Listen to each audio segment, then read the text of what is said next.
আমরা যারা কোরআনের আইন চালু করার জন্য আল্লাহর দেওয়া তৌফিকের জন্য চেষ্টা করছি, আমাদের মা বোনরা ঘর থেকে বের হয় না, ভয় দেখানো হয়। যদি কোরআনের আইন চালু হয় তাহলে মা বোনরা তো ঘর থেকে বের হতে পারবে না।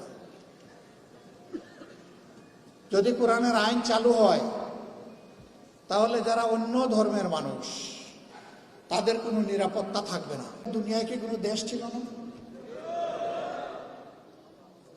মতিউর রহমান নিজামী রাহিমাহুল্লাহর জন্য কোনো দেশ ছিল না? আমাদের আইকন মাতার তাজ অধ্যাপক গোলাম আজম রাহিমাহুল্লাহর জন্য কোনো দেশ ছিল না? বহু দেশ আমাদের কাছে প্রস্তাব দিয়েছে, এরা শুধু তোমাদের দেশের সম্পদ নয়, এরা বিশ্বের মুসলমানদের সম্পদ, তোমরা আমাদের জন্য কিছুদিনের জন্য তাদেরকে দিয়ে দাও, তারা যেন মর্যাদার সাথে এই দেশে থাকতে পারে। কিছু নপুংসক বলে মর্যাদা আল্লাহ যারে দেয় তার কি জেলে যাওয়া লাগে? আরে তোমরা তো আগে বলেছিলে, এখন তোমাদের ব্যাপারে আমরা কি বলবো একটু বলো তো। আমরা ওটা বলতে চাই না।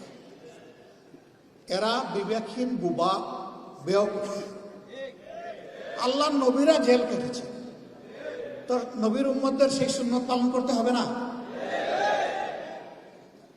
আমাদের নবী কিন্তু একজন না, আমরা এক নবীর উম্মত, কিন্তু আল্লাহর সমস্ত নবীরা আমাদের নবী। ইসলামী একমাত্র ধর্ম সমস্ত নবীর নাম শুনলে সম্মান প্রদর্শন করে, মাত্র অসাম্প্রদায়িক ধর্ম। আমি বলে থাকি, যাবই বা কোথায়? আমাদের তো একটি বেগম পাড়াও নাই, পিসি পাড়াও আমাদের নাই, যাবো কোথায়?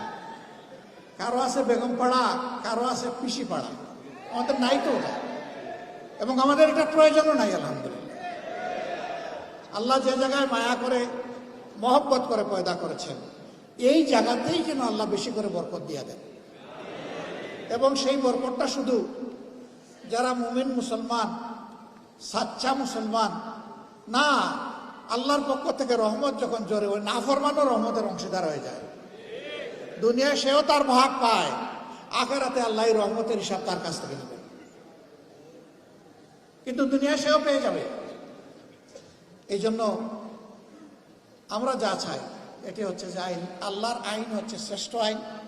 আজ পর্যন্ত কারো বলার দুঃসাহস হয় নাই যে আল্লাহর আইনের চাইতে জমিনের উপরে কোনো শ্রেষ্ঠ আইন আছে, এবং কিয়ামত পর্যন্ত এটা কেউ বলতে পারবে না। যত বড় দার্শনিক হোক, কেউ